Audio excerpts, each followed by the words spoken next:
In this lesson, students choose a famous world landmark, study it, 3D model it, and 3D print it.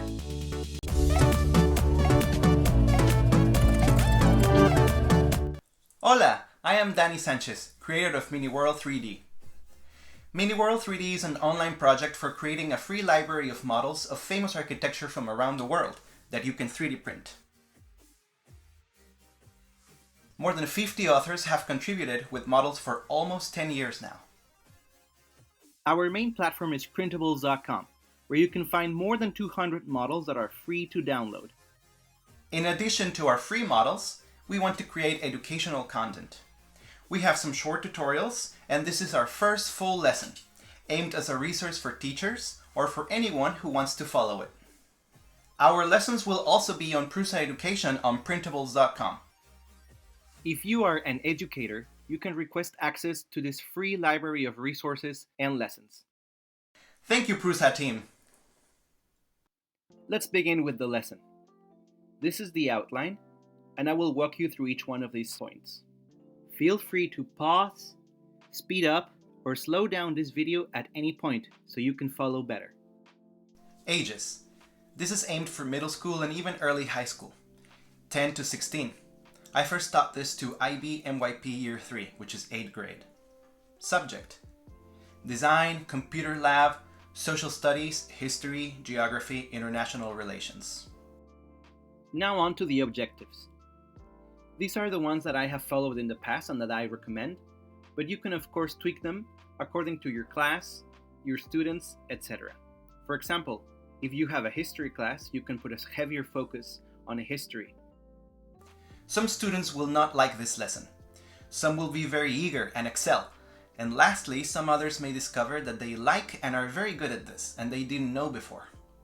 This is a valuable objective. The exposure to this process and tools could impact a student's future choices of electives, after-school activities, and even a career path.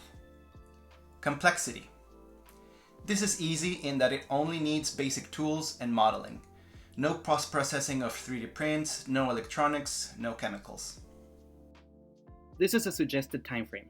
I have done it like this in the past. Of course, you can modify it and adjust according to your class.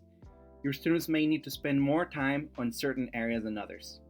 If you are 3D printing, consider a lot of time for that, probably outside of class. Requirements.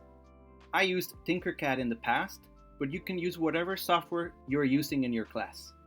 Also, I've seen students use the trackpad in their laptop all the time. This is terrible. Don't do it. Instead, ask them to get a mouse. It's so much easier. They will be much less frustrated. Zooming, panning, etc. It's so much easier with a mouse. If you are able to, you will also need a 3D printer and PLA filament. Nothing special, we won't be doing anything that needs to be strong. I do recommend colors like gray or white. Now, onto the actual workflow of the lesson. This is a time frame graph again, but on the top you can see each one of the sections that I'm going to walk you through. The teacher introduces the lesson, explains what the overall project will consist of, and its phases, explains the criteria for evaluation, the time frame, and the important dates. Selection of landmark. Students will use the internet to search for information and images. They can explore many options first, and then they will have to narrow it to one. It can be something from their city, from their country, something they visited in the past, or something that they would like to visit in the future. It can also tie in with something they're studying in another subject, like history. Students can save the pictures into their computer or keep the tabs open. They can also look up blueprints or plans or even aerial views or top views. Drone photography is also useful, so we can see the model from different angles. Lastly, students can also choose a landmark that is from fantasy, from video games, from TV shows, from movies, etc. The teacher provides guidance and keeps the time. Once students have selected their landmark, it's time to go to drawings.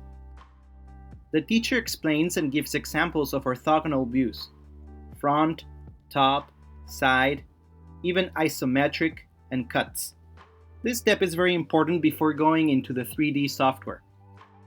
It helps students to visualize what they're going to work on and to start thinking how can they translate the details they saw in the pictures to the 3D model. This may be very challenging. Conceptualizing 2D views in flat ways of a three-dimensional object can be very difficult at first. The objective of this step is not to be really good at drawing. So encourage your students to not be hesitant about it and to not worry about it. This is not about being a good drawer. 3D modeling. The students will use a selected 3D modeling software to start creating their model. For this lesson, I used Tinkercad, so that's the example I will be using. Students progress independently through several sessions. The teacher overlooks and provides assistance, sharing good questions or tips with the whole class. The teacher ensures progress is made before the end of the last session.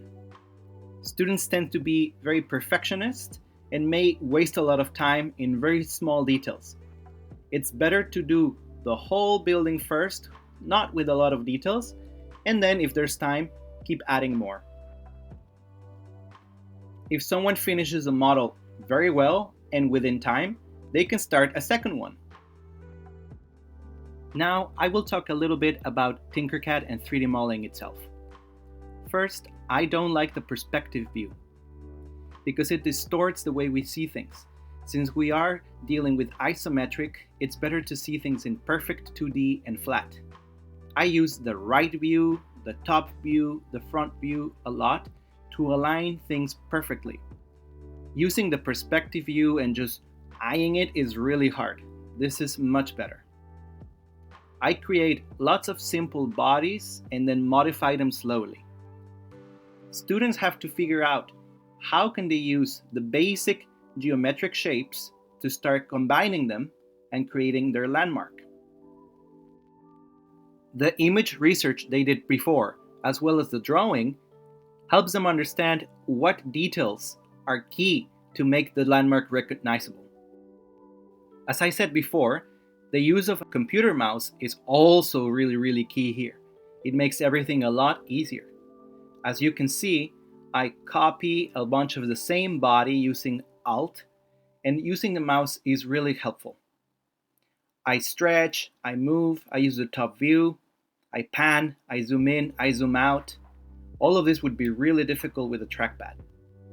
Also, students tend to make things that are floating or not connecting, not touching, which when printing will be a problem. Always make sure that every body, every geometric shape they put touches and is solid. Once all models are finished, it's time to prepare them for 3D printing. The teacher arranges the models in the slicer software, selects parameters, generates G-codes. Any students who know how to slice can help, or those interested can learn. This is Prusa Slicer, but you could use other slicer softwares as well. Consider that prints don't have to be strong, and they have to print fast because you probably have a lot of them to print. 2 walls is enough, low infill, input shaper if possible. Once ready, it is time for 3D printing. The teacher prints batches of students' designs. It saves time to do this not during class if possible. That way you can be ready sooner. Students who know how to operate the 3D printer can help, or those interested can learn. I am using a Prusa MK4. I also recommend printing one at a time or a few at a time, just in case something goes wrong and you don't ruin a whole batch.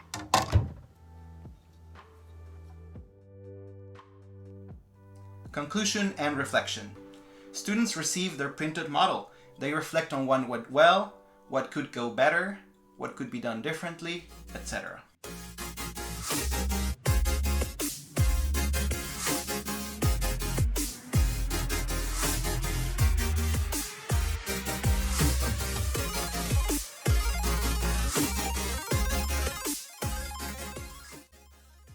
That is all for this lesson. Thank you for joining. I am here at the eSpot Science Studio. For more resources on environmental sciences, check their channel. The links are below.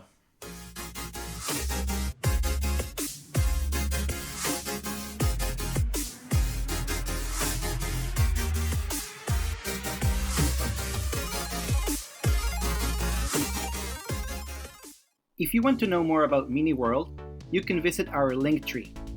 We are on Printables and Patreon, where you can subscribe and get exclusive models every month and authorized reseller licenses.